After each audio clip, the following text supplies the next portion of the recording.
नमो अरिहंताणं नमो सेद्धाणं नमो आयर्याणं नमो वज्रायाणं नमो लोये सब साहुणं नमो अरिहंताणं नमो सेद्धाणं नमो आयर्याणं नमो वज्रायाणं नमो लोये सब साहुणं नमो अरिहंताणं नमो सेद्धाणं नमो आयर्याणं नमो वज्रायाणं नमो लोये सब साहुणं एसो पंच नमोकारो सब पावपनासनो मंगलानं च सवेसिं परमं हवै मंगलम् मंगलानं च सवेसिं परमं हवै मंगलम्।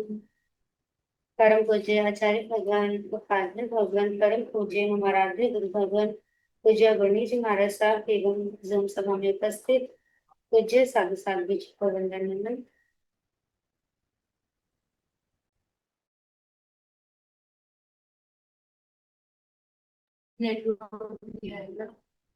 आज के 25 वर्ग की क्लास में आप सभी का स्वागत है। लास्ट क्लास में हमने 25 बोल में से 8 बोलों को जाना था। अपने अपने वीडियो ऑन कर लें सभी। कोशिश कीजिए कि हम क्लास में बैठे तो अपना वीडियो ऑन करके ही बैठे, कहना ना पड़े। आप वीडियो ऑन करके बैठेंगे तो आपको ज्यादा अच्छे से समझ में आएगा।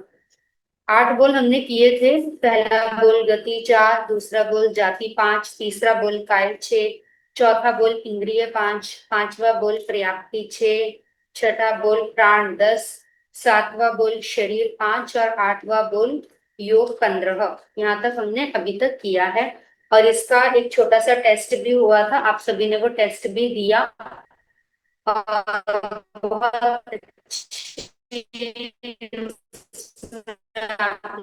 मार्क्स भी प्राप्त किए, बहुत अच्छे अंक प्राप्त किए सभी ने। सभी को बहुत बहुत शुभकामना उसके। नौवा बोल हमारा उपयोग 12। देखिए आपने 8वें बोल में पढ़ा था योग के बारे में और 9वें बोल में आता है उपयोग के बारे में। योग और उपयोग दोनों में थोड़ा सा अंतर है। योग हमारी शरीर इंद्रिय और मन से संबंधित है। जैसे कि हमने करा था ना, मन का योग, वचन का योग और काया का योग। शरीर काया का योग, मन का योग मन से और वचन का योग इंद्रियों से। शरीर मन और इंद्रिय से जो संबंधित है उसके माध्यम से जो होता है वो हमारा योग कहलाता है। लेकिन जो उपयोग है, उपयोग आत्मा से संबंधित होता है। उपयोग आत्मा का लक्षण है।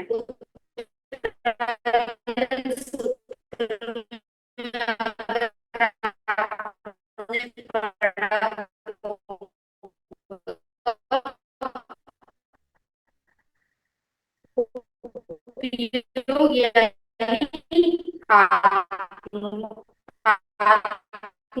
हेलो। हेलो। हेलो। गुना जी, आवाज सही नहीं आ रही जानने आपकी। की शक्ति है, जो देखने की शक्ति है, उसको हम उपयोग कहते हैं। जैसे योग शब्द आत्मा की सामान्य क्रिया के लिए है, इसी प्रकार उपयोग शब्द आत्मा की प्रवृत्ति के लिए है। आत्मा में जो जो सॉरी, हमारी चल रही थी बात कि जैसे हमने योग के बारे में पढ़ा था। आ रही है आवाज, आ रही है ढंग से सबको? हाँ जी। योग के बारे में हमने सुना था ये लास्ट टाइम। योग यानी जो शरीर मन और इंद्रियों की प्रवृत्ति है। शरीर से यानी कि काया, जो हमारा काया का योग है। मन से मन का योग और इंद्रिय से वचन का योग। तो शरीर, इंद्रियां और मन, इनसे जो इनमें जो क्रिया होती है, इनमें जो हलचल होती है उसको हम योग कहते हैं। लेकिन आत्मा में जो हलचल होती है, आत्मा की जो क्रिया होती है, आत्मा की क्रिया को हम उपयोग कहते हैं। आत्मा की क्रिया का मतलब है कि आत्मा से आत्मा का लक्षण, आत्मा क्या करता है? आत्मा जानता है। हम जैसे कोई सोल है तो सोल का काम क्या है? सिर्फ जानने का काम। वो किसी को जान सकती है। अगर आत्मा ना हो तो हम कुछ जान नहीं सकते, कोई पहचान नहीं कर सकते। कोई सुख दुख का एहसास नहीं कर सकते। तो आत्मा का काम है मेन जानना और देखना। उसको शास्त्रीय शब्दों में कहा उपयोग। आत्मा का लक्षण है उपयोग। तो ये जो मुख्य लक्षण है उपयोग, हम अगर उत्तराधिन सूत्र में पढ़ते हैं तो उत्तराधिन सूत्र में आता है ओगो जीवो लक्षणो, यानी जीव का लक्षण उपयोग गुण कहलाता है। उपयोग के आगे भेद आते हैं ज्ञान उपयोग और दर्शन उपयोग। ये आगे उपयोग के भेद हैं, लेकिन इस उपयोग को 12 भागों में डिवाइड किया है, जो हमारा नौवा बोल है। नौवा बोल उपयोग 12। चेक करना, स्क्रीन शेयर की है, अगर स्क्रीन शेयर करने से आवाज गड़बड़ होती है तो फिर इसको हटा देंगे। जैसे योग शब्द आत्मा की सामान्य क्रिया के लिए है, इसी प्रकार उपयोग शब्द आत्मा के बोध रूप प्रवृत्ति के लिए है। सभी जीवों में कुछ ना कुछ ज्ञान अवश्य होता है, ज्ञान और दर्शन। सबसे पहले हम समझते हैं थोड़ा सा यहाँ पर ज्ञान और दर्शन को। ज्ञान और दर्शन में क्या डिफरेंस है, कि यहाँ आया ना कुछ ज्ञान और दर्शन होता है, और जीव के दो उपयोग हैं, ज्ञान उपयोग और दर्शन उपयोग। तो ज्ञान क्या होता है, जैसे हमें कुछ जानना है, जैसे हमें कुछ भी चीज के बारे में समझना है। जब हम डेप्थ में समझते हैं, गहराई से समझते हैं, एक एक चीज को जानते हैं, तब वो ज्ञान कहलाती है। और जब हम किसी चीज को एक फर्स्ट इमेज, जो हमने बस एक हल्की सी झलक के रूप में देखा, जब हम उसको देखते हैं तो वो दर्शन कहलाती है। ज्ञान और दर्शन में थोड़ा सा ही अंतर होता है।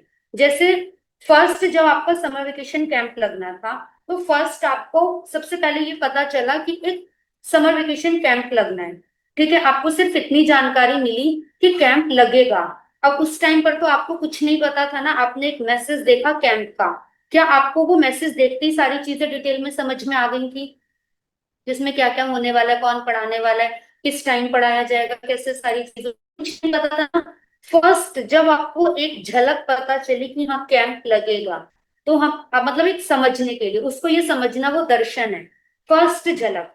लेकिन जैसे ही आपको दर्शन हुआ, दर्शन होने के बाद आपने क्या किया, उसको गहराई से आपने पूरा मैसेज पढ़ा कि हाँ कैंप लगेगा। फिर आपको पता चला कि इसमें अलग अलग 5 टाइप्स की क्लासेस होंगी, इस प्रकार से टीचर्स होंगे, पढ़ाया जाएगा, बाद में सर्टिफिकेट्स मिलेंगे, गिफ्ट्स भी मिलेंगे, प्लस उसमें एग्जाम्स भी होंगे, इतने डेज का होगा। ये सारी चीजें जो आपको बाद में पता चली। किसी ने कम पढ़ा उसके बारे में तो कम पता चला, ज्यादा पढ़ा तो ज्यादा पता चला, लेकिन पता जितना भी चला वो बाद में पता चला ना, तो उसको हम कहते हैं ज्ञान। दर्शन और ज्ञान में इतना सा अंतर है। दर्शन एक सामान्य बोध करवाता है, सामान्य बोध मतलब एक शुरू की एक झलक देता है बस। और ज्ञान जो है वो उसमें गहराई से जानकारी देता है। जैसे एक और एग्जांपल से हम समझ सकते हैं कि आप किसी नई जगह पर गए, आपको बच्चे का एडमिशन करवाना है, आप देख रहे हैं कि मुझे कहाँ करवाना है। एक स्कूल में उसका फॉर्म भरा आपने और उसका नंबर आ गया, आप उस स्कूल में जाएंगे, आपको उसके बारे में कुछ नहीं पता। जैसे ही आपने अपनी कार रोकी, आपको स्कूल का नाम दिखाई दिया, आपने कार रोक ली वहां। अब जैसे ही आपने नाम पढ़ा, क्या आपको सब कुछ पता चला उसके बारे में? उसके बारे में कुछ नहीं पता ना, सिर्फ आपने नाम देखा है कि ये आ गई, ये स्कूल है। बस जो पहली झलक है समझो वो दर्शन है। उसके बाद आप अंदर जाओगे, उसकी सारी डिटेल्स लोगे, जितनी भी आप आगे जानकारी करोगे वो सारी ज्ञान में आती जाएगी। बस दर्शन और ज्ञान का इतना सा अंतर होता है, इसीलिए हर ज्ञान के साथ एक दर्शन भी जुड़ा होता है। दर्शन, हेलो मेरी आवाज आ रही है? अभी आ रही है, ठीक है, करते हैं काम। अभी अगर मैं किसी के जाऊंगी भी ना, किसी के घर, तो 5-10 मिनट लगेंगे, या तो फिर 5-10 मिनट क्लास बीच में रुकेगी। इसलिए मैं सोच रही हूँ आज की हो जाए, फिर कल का हम देख लेंगे मुन्ना जैसा जी, होगा। ऐसे अभी जो पढ़ाई हो रही है ना, उसमें आधा समझ में आएगा, आधा नहीं आएगा, वो भी कोई फायदा नहीं है। या तो आज का रहने देते हैं, अगर आपको अनुकूलता नहीं है तो कोई बात नहीं, आज का रहने नहीं, देते हैं। मुझे कोई दिक्कत नहीं है, जितना आ रहा है समझ में उतना कर लेते हैं। फिर कल मैं किसी के घर जाकर कर लूंगी, या तो आज किसी के घर जाऊंगी भी 10 मिनट लग जाएंगे सब कुछ लेके जाने में। ये तो आप ऐसा करो, अभी दिन में किसी भी टाइम आप जो थोड़ा सा ना अपने जो पढ़ाना है उसका रिकॉर्डिंग करके दे देना, मैं हम ग्रुप में डाल देंगे उसको, और कल आप उसके क्वेश्चन से ले लेना, या कल थोड़ी लंबी क्लास ले लेना। कल आप यहीं पर रहोगे या कहीं और जहाँ भी रहोगे तो आप थोड़ी लंबी क्लास ले लेना, पहले नेट चेक नहीं, कर यहीं लीजिए पर उसका। है हम। कल हम है तो यहीं पर, लेकिन यह है कि कल फिर मैं उनके घर जाके कर लूंगी, किसी के घर तो उनके कल थोड़ी वाईफाई। लंबी क्लास ले लेना, बाकी स्टूडेंट्स की क्या सुझाव है, आप बोल दीजिए अगर किसी को कुछ सुझाव देना है तो। मैं अनम्यूट कर रहा हूँ सभी को। अभी आ रही ठीक से आवाज? अभी आप ले सकते हो? आवाज आ रही है। तो आप या तो शेयर मत सबको करो, शेयर मैं करता हूँ इधर से, गुरना जी।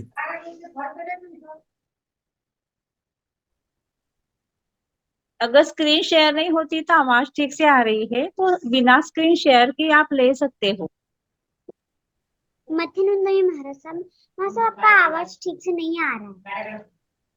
क्लियर आ रही है मैम, आवाज ठीक से आ रही है। ठीक हमें से भी तो आ आ रही रही है। है, पहले बीच तो बीच नहीं आ में रही, अभी बीच ठीक आ रही। बीच में मैम मथेनुंदई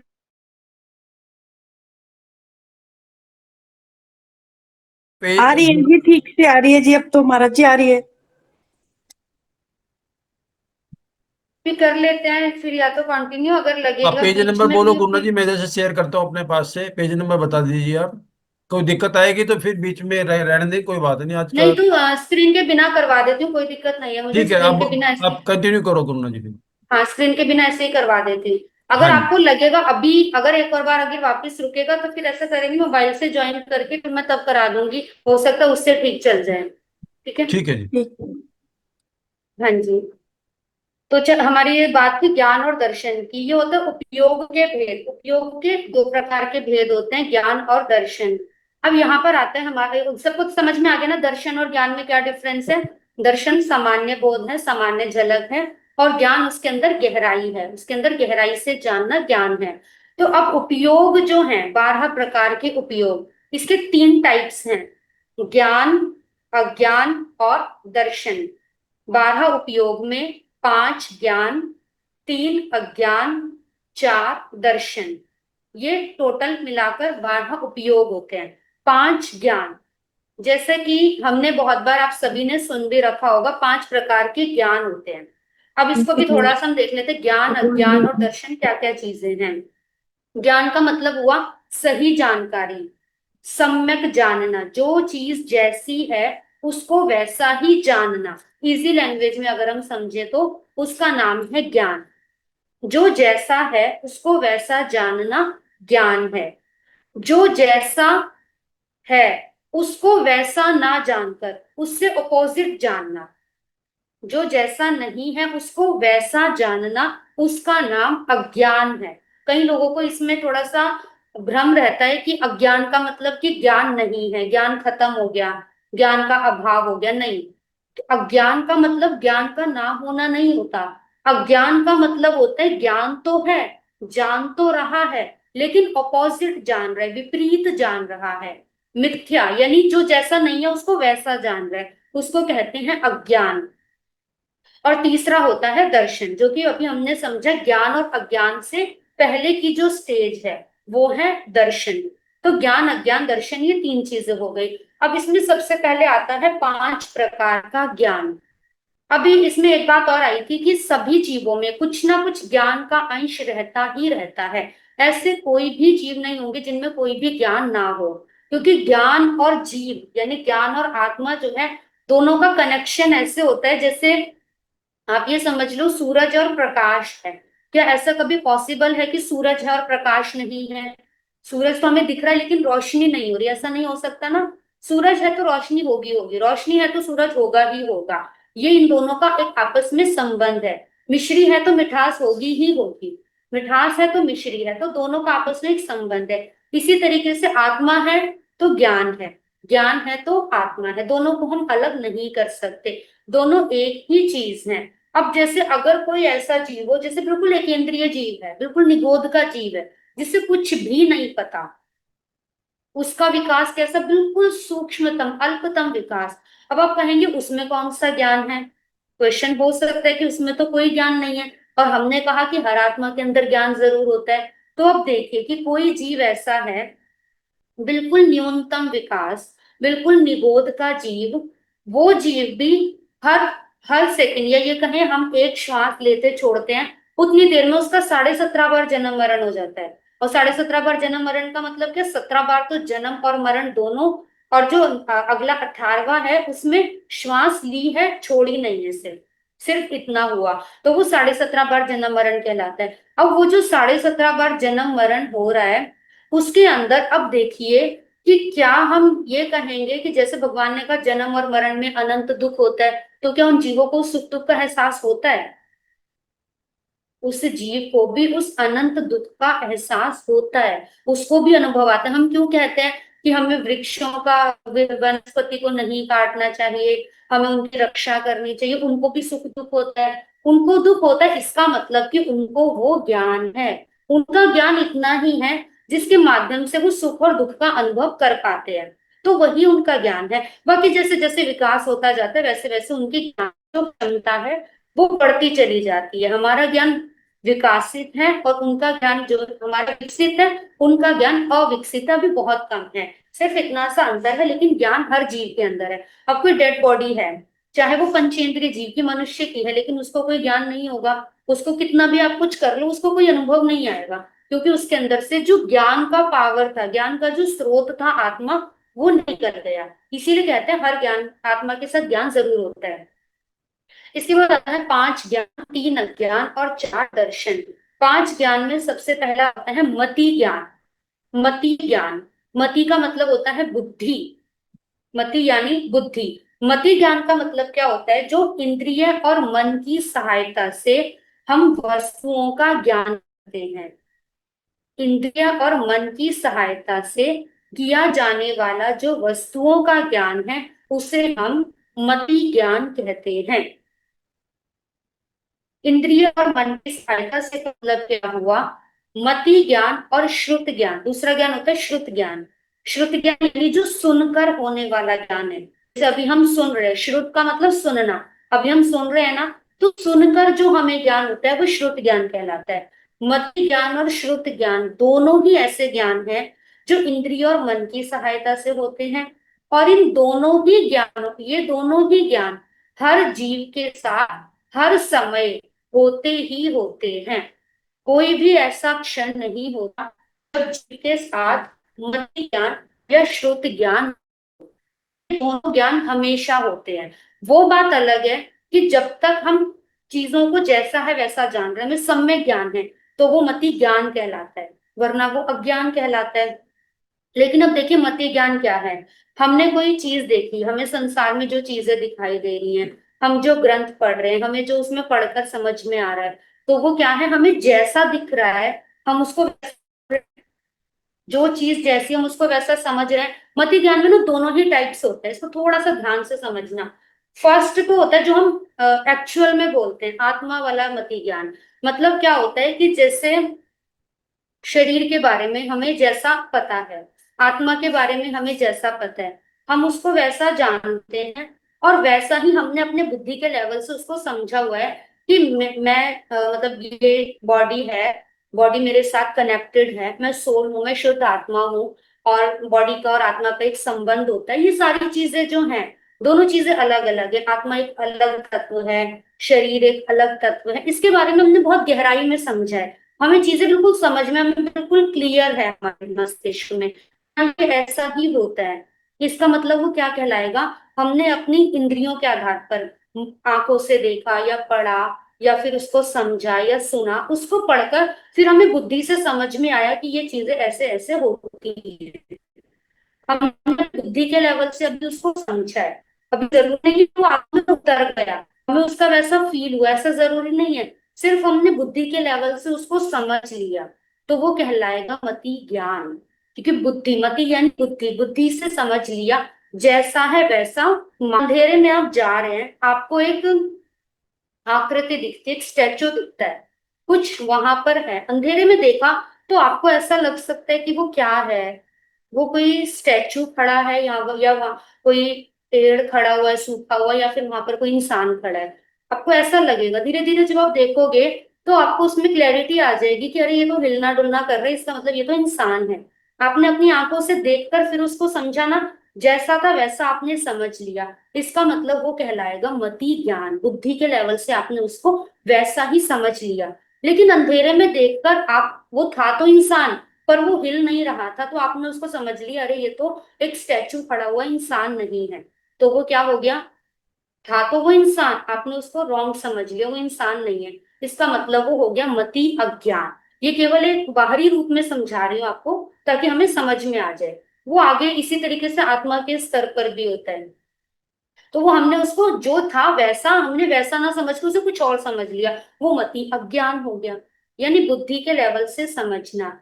मैंने बोला आपको 25 वोल्ट, आपने सुन लिया, सुन के आपने उसको 25 गोल समझ लिया, अरे ये तो गोल चक्कर जिसकी बात बता रहे हैं। सुनकर आपने उसको कुछ और ही अपने मन से कुछ और समझ लिया। हमने कहा उपयोग के बारे में समझाया, आत्मा का लक्षण, आपने उसको अपने मन से क्या समझ लिया, आत्मा का लक्षण होता है मतलब हमें, हमारे अभी तो हम आत्मा के लेवल पर नहीं है, ये हमारे लिए तो है ही नहीं, अभी ये अलग चीज है, ये बहुत लेवल आगे के लेवल की चीज है। इसका मतलब कि आपने उसको अपनी मस्तिष्क से, अपनी धारणा से उसको गलत समझ लिया, जैसा था वैसा नहीं समझा, कुछ और समझ लिया। इसका मतलब वो हो गया श्रुत अज्ञान।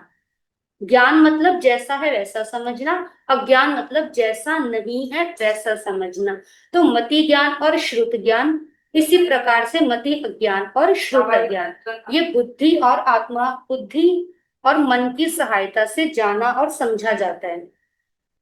इसके बाद तीसरा आता है अवधि ज्ञान।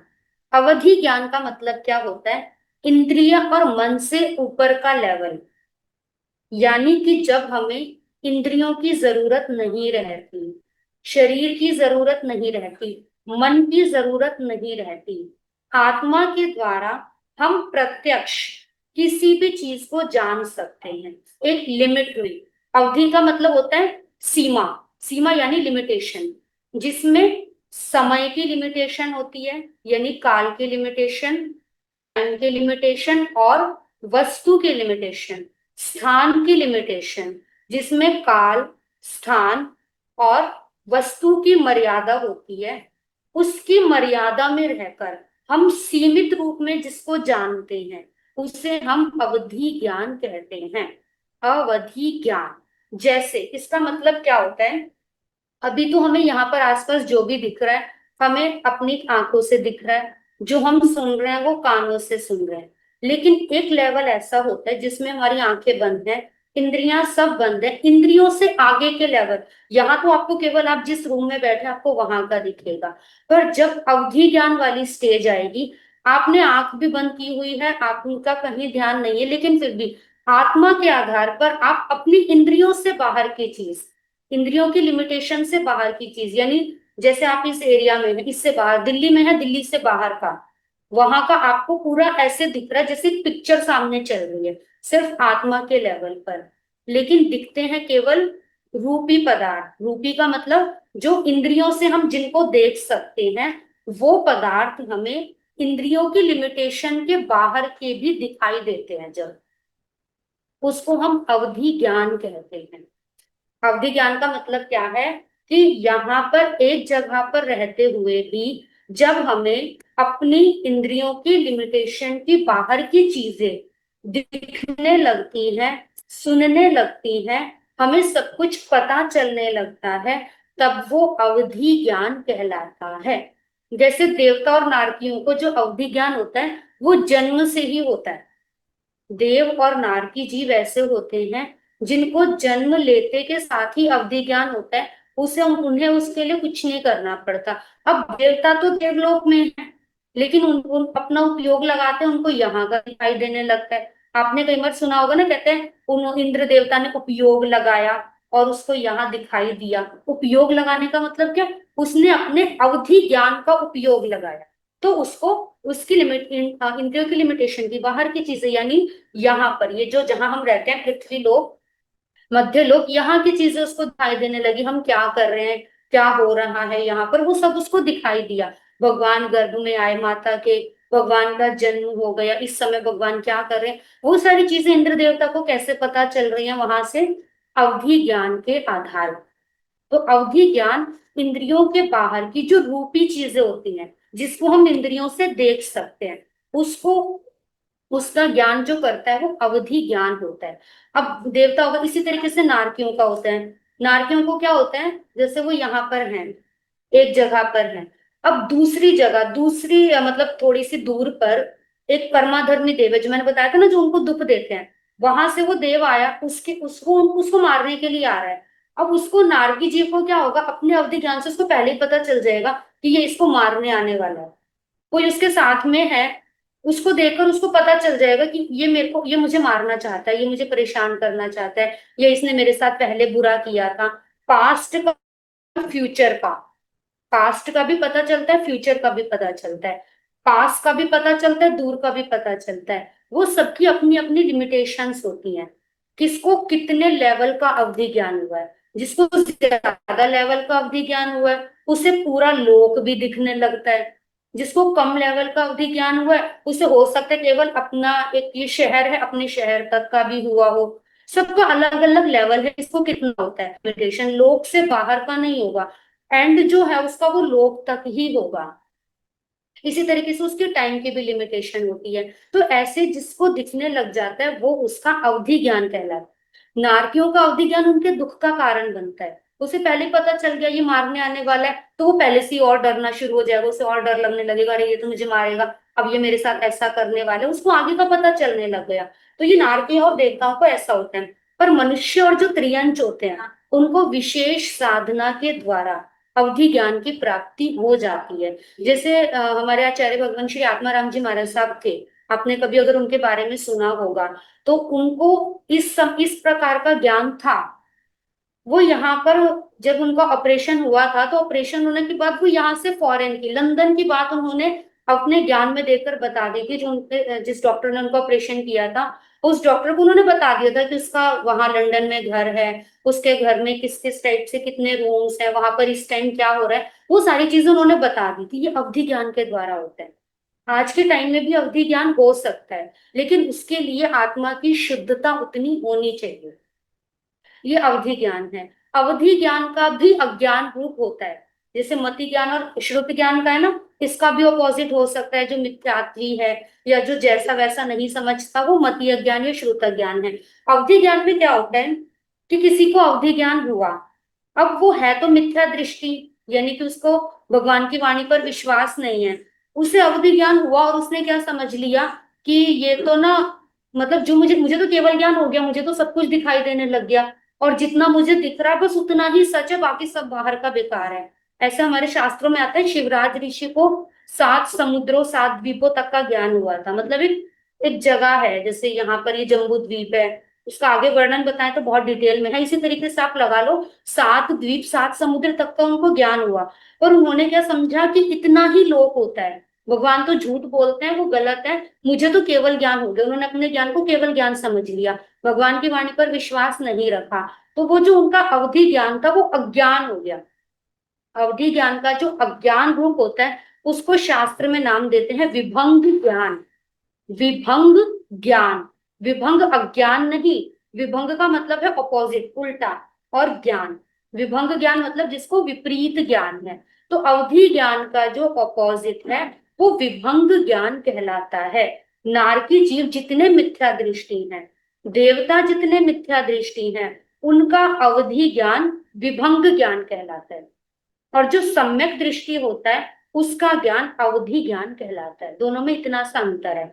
सम्यक दृष्टि का ज्ञान अवधि ज्ञान होगा, मिथ्या दृष्टि का ज्ञान विभंग ज्ञान होगा, क्योंकि वो अपने ज्ञान का कुछ भी यूज कर सकता है। ये ज्ञान सबको हो सकता है, सम्यक दृष्टि को भी और मिथ्या दृष्टि को भी। इसमें लिमिटेशन समय की सीमा है और स्थान की सीमा है, प्लस इसमें पदार्थ की सीमा है, यानी केवल पुद्गल का ही ज्ञान हो सकता है। ऐसा नहीं हम सोचे कि अवधि ज्ञान के द्वारा हम अपनी आत्मा को भी देख सकते हैं, नहीं, केवल पुद्गल पदार्थों का ही ज्ञान होगा।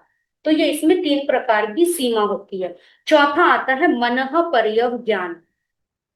मनः पर्यव ज्ञान का मतलब क्या होता है? मनः यानी मन की, पर्यव यानी पर्याय को, ज्ञान यानी जानना। मन है पर्यव ज्ञान हर किसी को नहीं होता। मन है पर्यव ज्ञान केवल सम्यक दृष्टि को ही होता है। सम्यक दृष्टि पुरुष हो, साधु हो और पहले से लब्धिधारी हो, उनको ही मन है पर्यव ज्ञान प्रकट हो सकता है, अदर किसी को नहीं हो सकता। मन है पर्यव ज्ञान में क्या होता है कि जैसे हमारे मन में जब हम किसी भी चीज के बारे में सोचते हैं, तो हम जब सोचते हैं ना तो उसकी एक पिक्चर क्रिएट होती है। जैसे आपने आम खाना है, अब आम के बारे में जब आप, जैसे आपके मन में आम आएगा ना, आपकी एक पिक्चर क्रिएट हो जाएगी। वो पिक्चर जो क्रिएट होती है, मन है पर्यव ज्ञान वाले को क्या होता है, वो एक्यूरेट ये नहीं जानेगा कि आपके मन में क्या क्या क्या क्या बातें चल रही है, नहीं। मन है पर्याय यानी पर्याय को, पर्याय मतलब उसकी एक फॉर्म को जानेगा, यानी आपके माइंड में जो पिक्चर क्रिएट हुई, आपने जिस चीज के बारे में सोचा उसकी जो पिक्चर क्रिएट हुई है, मन है पर्याय ज्ञानी उस पिक्चर को जानता है और उस पिक्चर से बाकी चीज के बारे में वो समझ जाता है कि इसके मन में इस समय पर क्या चल रहा है। हमारे मन की बात को मन है पर्याय ज्ञानी जान सकता है, लेकिन ऐसा नहीं है कि जितने मन है पर्याय ज्ञानी है वो सबके मन की बातों को जान रहे हैं।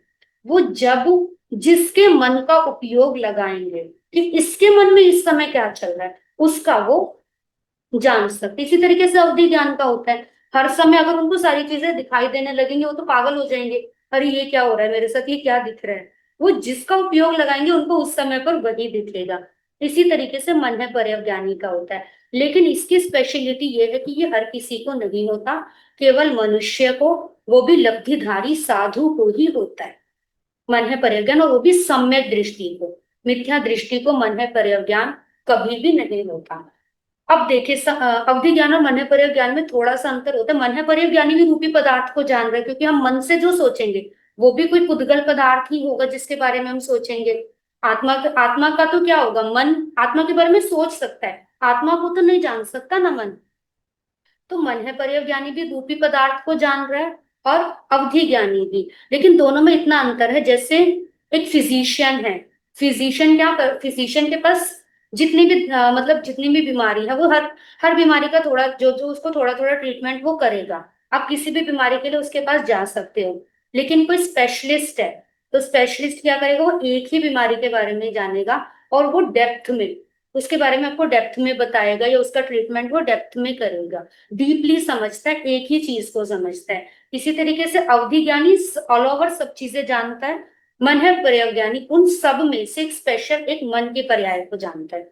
दोनों में इतना अंतर है, लेकिन वो डीपली जानता है मन है पर्याय ज्ञान। ठीक है, चौथा उपयोग हो गया मन है पर्याय ज्ञान। उसके बाद आता है केवल ज्ञान। केवल ज्ञान के बारे में आप जानते ही हैं। केवल ज्ञान यानी जहां पर सिर्फ जानना है, केवल यानी सिर्फ जानना। जब हमारा जानना ऐसा हो जिसमें कोई भी रिएक्शन ना हो।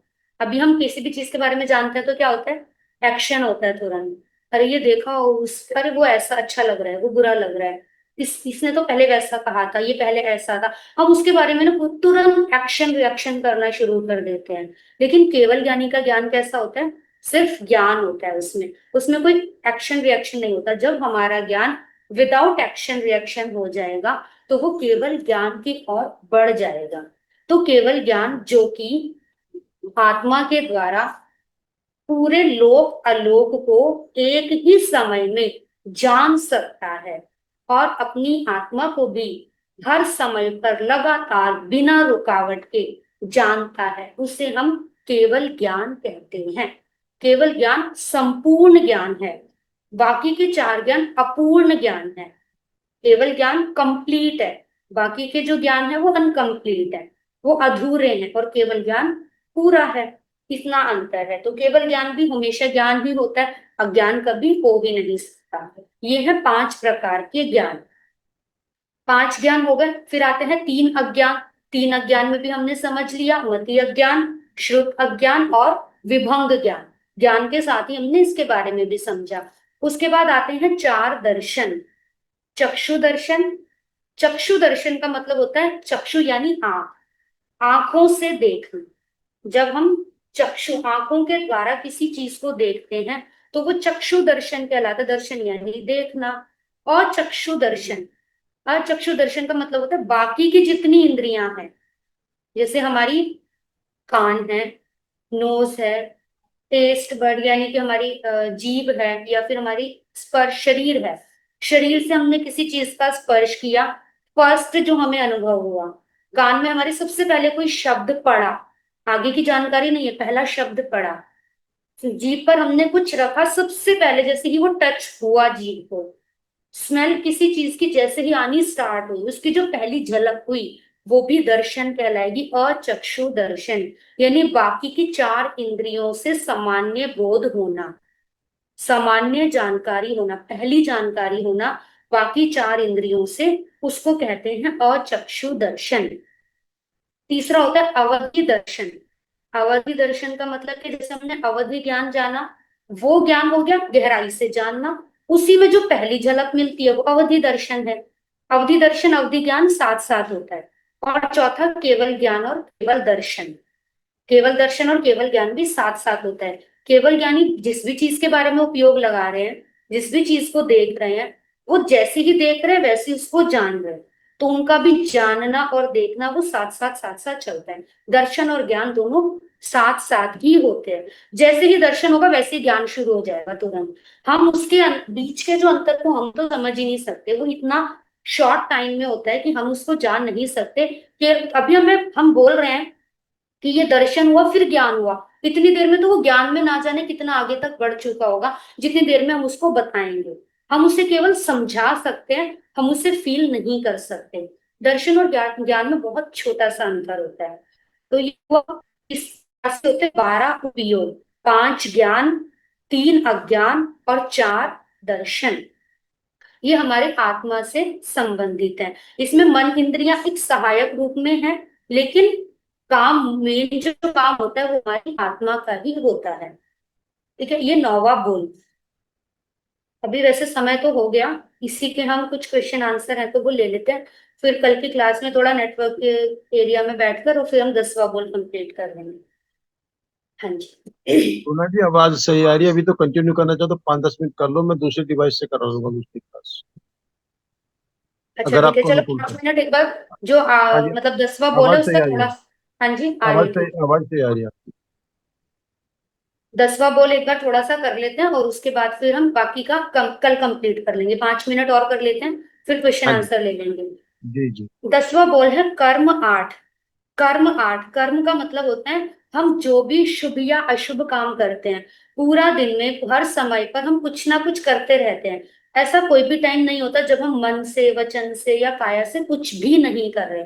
अगर हम वचन और काया से शांत भी बैठे हैं तब भी हमारा मन कुछ क्रिया करता रहेगा।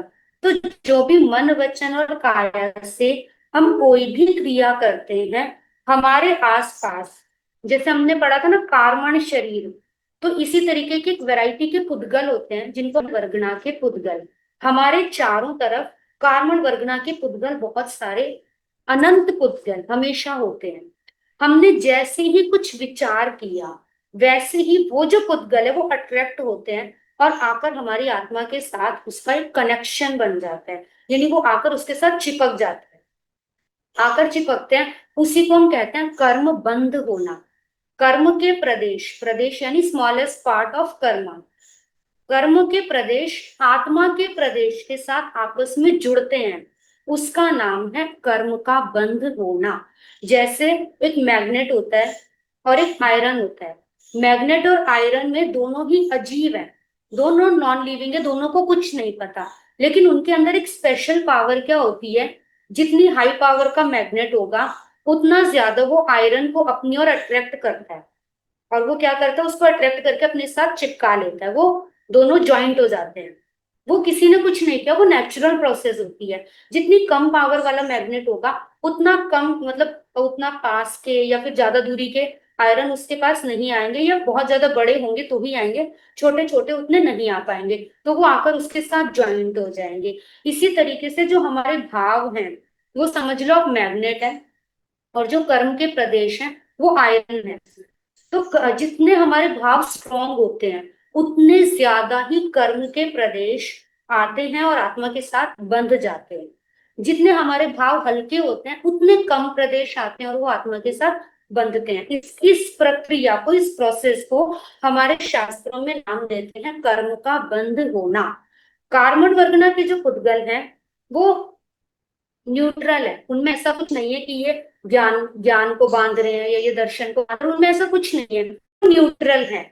लेकिन हमने जैसा विचार किया, जैसा हमने काम किया, जैसी क्रिया की, हमारे साथ आकर बंधने के बाद अब तेजस शरीर उसको डिस्ट्रीब्यूट करके अलग अलग प्रकार के कर्मों में बांध देता है, जिसको हमने कहा 8 प्रकार के कर्म होते हैं। 10वां बोल कर्म 8। कर्म 8 प्रकार के होते हैं और वो 8 रूपों में बंधते हैं।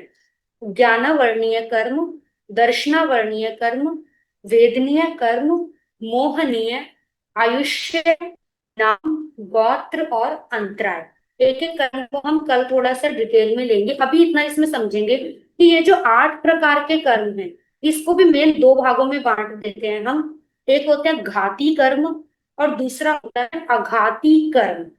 घाती और आघाती।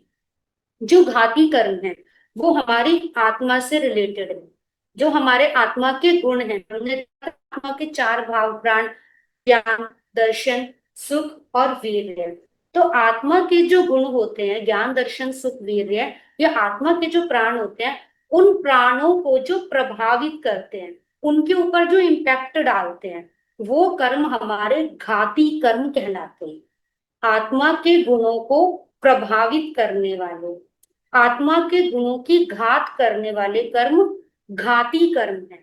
अघाती कर्म का मतलब होता है जो आत्मा के गुणों को कुछ नहीं करते, लेकिन जिनके कारण से हमें शरीर की प्राप्ति होती है, जिसके कारण से हमारा जन्म और मरण होता है, जिसके कारण से हमें हर जन्म में जो आस पास में व्यवस्था मिलती है, हमें कैसा शरीर मिलना है, हमें कैसा परिवार मिलना है, हमें किस स्थान पर जाना है, हमें किस प्रकार का रूप मिलेगा, कैसी आवाज मिलेगी, कितने टाइम तक हम किसी जन्म में रहेंगे, कितने टाइम बाद हमारी मृत्यु होगी, हमें कितना सुख मिलेगा, कितना दुख मिलेगा, हमारी बॉडी से रिलेटेड जितनी भी चीजें होंगी, हमें जो भी मिलेगा वो सब हमें अघाती कर्म के कारण मिलता है। तो ये दोनों में अंतर होता है। घाती कर्म आत्मा के गुणों को प्रभावित करता है, अघाती कर्म शरीर को प्रभावित करता है। ये 2 भागों में इसको बांटा है।